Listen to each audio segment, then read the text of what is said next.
Oi, crianças, bom dia, tudo bem? Vamos começar na videoaula de hoje nossos assuntos de história referentes ao terceiro bimestre. Vamos começar com uma apostila nova, material novo, então nós precisamos abrir a apostila, página 2, para a gente poder dar início ao conteúdo novo. Nosso primeiro assunto que ele trouxe para a gente é Roma Cultura. Vai trazer para a gente agora toda a parte cultural, todas as realizações humanas que faziam parte aí da rotina, do cotidiano dos romanos, tá? Na página 2, ele trouxe para a gente duas imagens. A primeira é o interior do Coliseu, como que o Coliseu era por dentro, tá? Ali que eram realizadas batalhas navais, disputas entre gladiadores, apresentações de peças teatrais, todos os espetáculos públicos aconteciam ali dentro. E nós temos uma outra imagem que é a escultura de Ártemis, que é uma deusa grega, que depois foi incorporada pelos romanos também, tá? Aqui diz aqui embaixo, a escultura comprova que os romanos absorveram grande parte da cultura grega, adequando-os a seus costumes e tradições. Grande parte dos deuses da mitologia romana, na verdade, foram copiados da mitologia grega, tá? Então nós vamos falar de toda essa parte cultural, dos deuses, das tradições que faziam parte do povo romano. Vamos para a página 3 comigo? Tem alguns trechos importantes para você grifar. Lá em cima é só uma introdução, mas eu quero que você grifa um trecho lá comigo.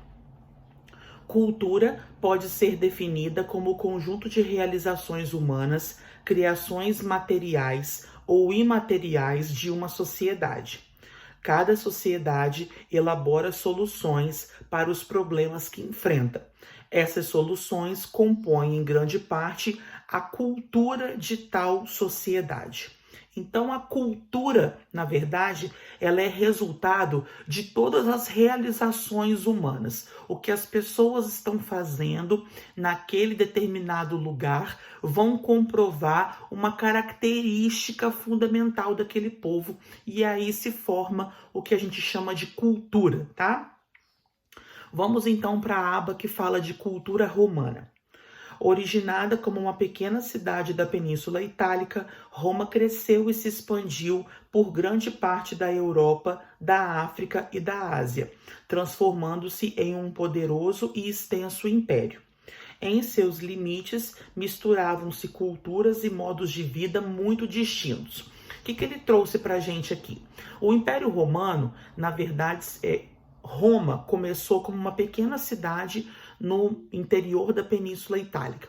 Mas vocês sabem que Roma foi crescendo, foi se expandindo muito, principalmente na fase imperial, Roma alcançou sua máxima extensão de terra. Então você tem que entender que eram muitos povos diferentes que passaram a fazer parte do Império Romano. Povos que tinham tradições, culturas totalmente diferentes daquelas que eram praticadas em Roma.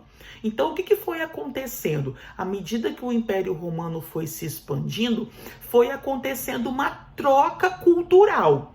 Os romanos passaram a aprender, a assimilar a cultura daquele povo que ele acabou de dominar, assim como aquele povo que acabou de ser dominado também aprendia e assimilava a cultura praticada em Roma. Os costumes, as tradições, a forma de se expressar, algumas palavras do vocabulário, a alimentação, o jeito de se vestir, a religião, passou a ter uma fusão de culturas. Então, Roma, culturalmente falando, todo o Império Romano era muito rica culturalmente, porque não tinha somente a sua cultura de origem, mas tinha também as culturas de outros povos que foram sendo assimiladas.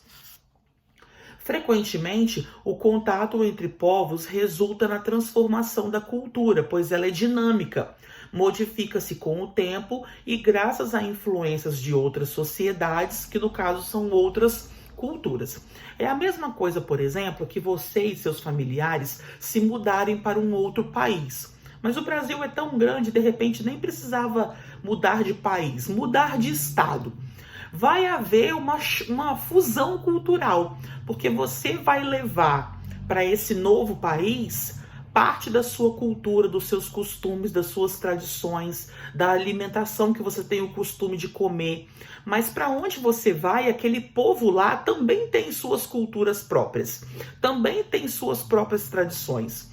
E lá, ao se relacionar com pessoas, fazer amizade e ficar próximo de pessoas lá, você vai acabar ensinando um pouco do que você carrega como traço, como herança própria, e eles também vão acabar te influenciando. Isso que é uma fusão cultural que acabou acontecendo ao longo de todo o Império Romano.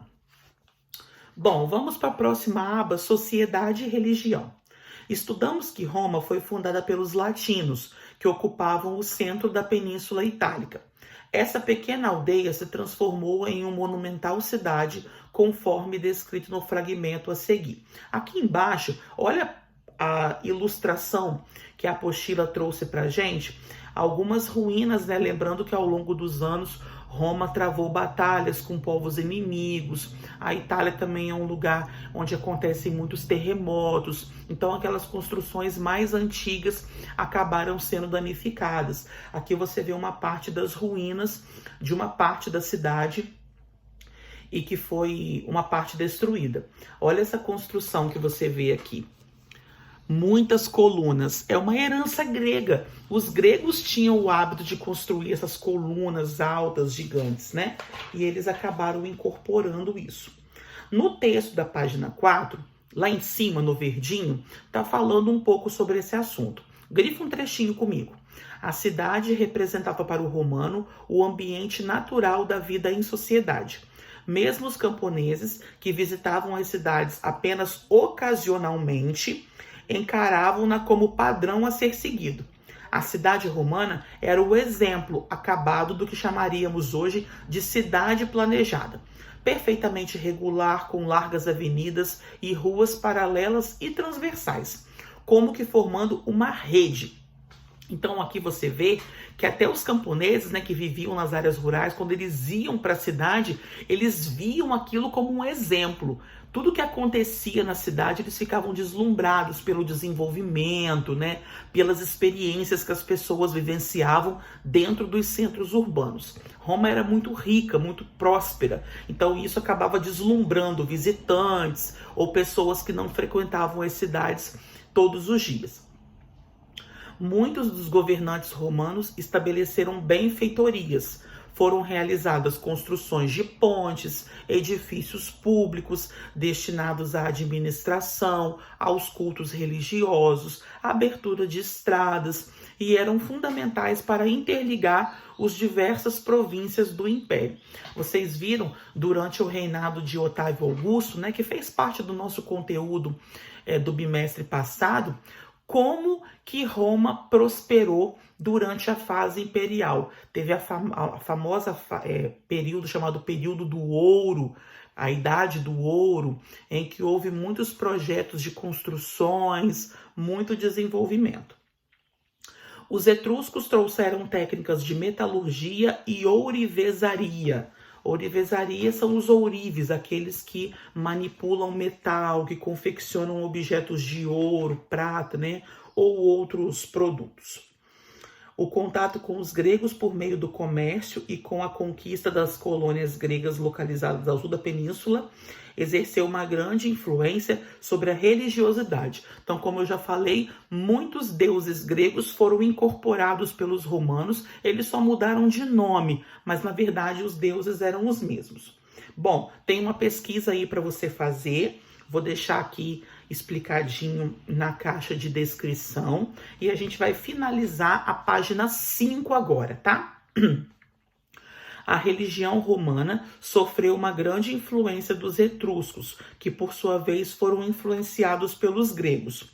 No culto doméstico, tanto os gregos quanto os etruscos usavam um altar familiar, onde era mantida uma chama sempre acesa, o fogo sagrado. Bom, os gregos, eles tinham o hábito, tradicionalmente, de realizar suas orações dentro do âmbito familiar, dentro de casa. O pai, a mãe, os filhos ou algum outro parente que vivia ali, eles se reuniam, eles montavam um pequeno altarzinho e o que não podia faltar era uma vela sempre acesa.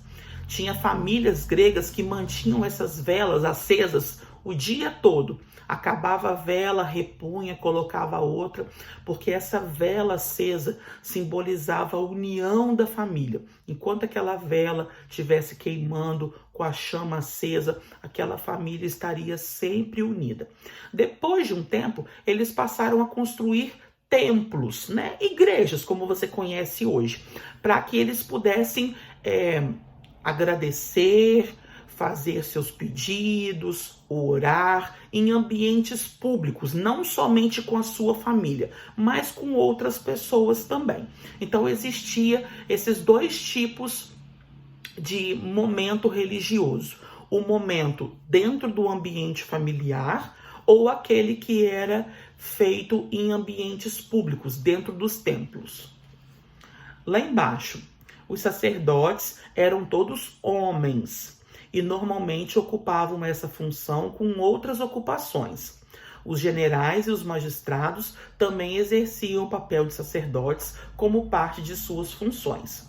Os mais importantes eram os pontífices, sendo o pontífice máximus, o sumo sacerdote, o principal.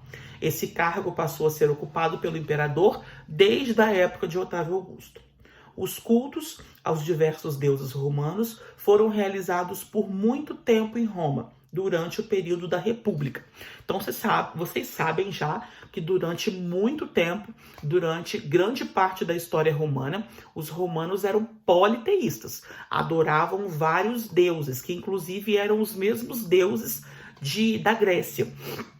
Só que depois, vocês sabem que vai nascer um menino, Jesus, que vai mudar os rumos dessa história, e aí os romanos vão deixar de ser politeístas e vão se tornar monoteístas. Nós vamos falar sobre isso na nossa próxima aula, que vai ser ao vivo. Então nós vamos abordar esse assunto aí juntos, discutindo, conversando, e a gente volta a se falar então na nossa próxima aula, tá?